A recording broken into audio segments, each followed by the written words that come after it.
Hello everyone, నేను మీ విజయ నగేష్. ఈరోజు మరొక మంచి లంచ్ బాక్స్ రెసిపీతో వచ్చేసాను. చాలా సింపుల్గా అనమాట. స్కూల్కి వెళ్ళే పిల్లలకు కానీ లేదా ఆఫీస్కి వెళ్ళే వాళ్ళ కోసం సింపుల్గా చేసుకునే రైస్ అనమాట. ఏం ఇంగ్రీడియంట్స్ లేకపోయినా జస్ట్ ఆనియన్ టమాటా ఉంటే సరిపోతుందనమాట. మంచి ఫ్లేవర్డ్ రైస్, టమాటా రైస్ చాలా బాగుంటుంది. ఈజీ మెథడ్లో ప్రిపేర్ చేశాను. ఒకసారి మీరు కూడా తప్పకుండా ట్రై చేసి ఎలా ఉంది ఏంటనేది నాకు కామెంట్ రూపంలో తెలియజేయండి.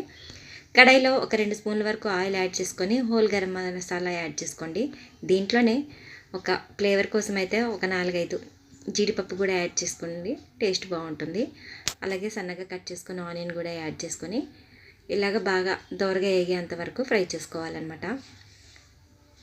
ఆ తర్వాత ఒక 1/2 స్పూన్ వరకు అల్లం వెల్లుల్లి పేస్ట్ కూడా యాడ్ చేసుకొని పచ్చివాసన పోయేంత వరకు ఫ్రై చేసుకోవాలి. ఇలా ఫ్రై చేసుకున్న తర్వాత ఇక్కడైతే నేను 1 కప్పు రైస్కి 2 టమాటాలు యాడ్ చేసుకున్నాను. పెద్ద సైజు అనమాట. ఇలా ప్యూరీ లాగా చేసుకొని యాడ్ చేసుకుంటే మనకి దీంట్లో ఉన్న టమాటా ఫ్లేవర్ అంతా చాలా బాగా పడుతుంది.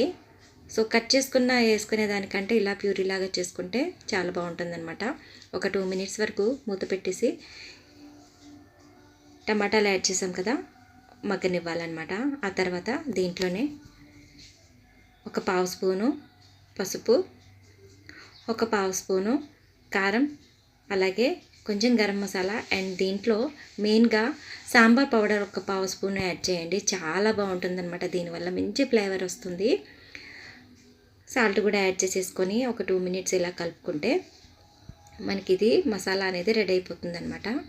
ఇక్కడైతే బాయిల్ చేసుకున్న నేను నార్మల్ రైసే యాడ్ చేస్తున్నాను. 1 కప్పు రైస్ యాడ్ చేస్తున్నాను. ఈ ఫ్లేవర్స్ అంతా పట్టేంత వరకు మనకి రైస్ని ఇలా కలుపుకుంటే చాలా బాగుంటుందన్నమాట. సింపుల్ ప్రాసెస్లో అయిపోతుంది. ఇంట్లో వెజిటేబుల్స్ లేనప్పుడు కానీ ఇలా చేసి పంపించవచ్చు అనమాట.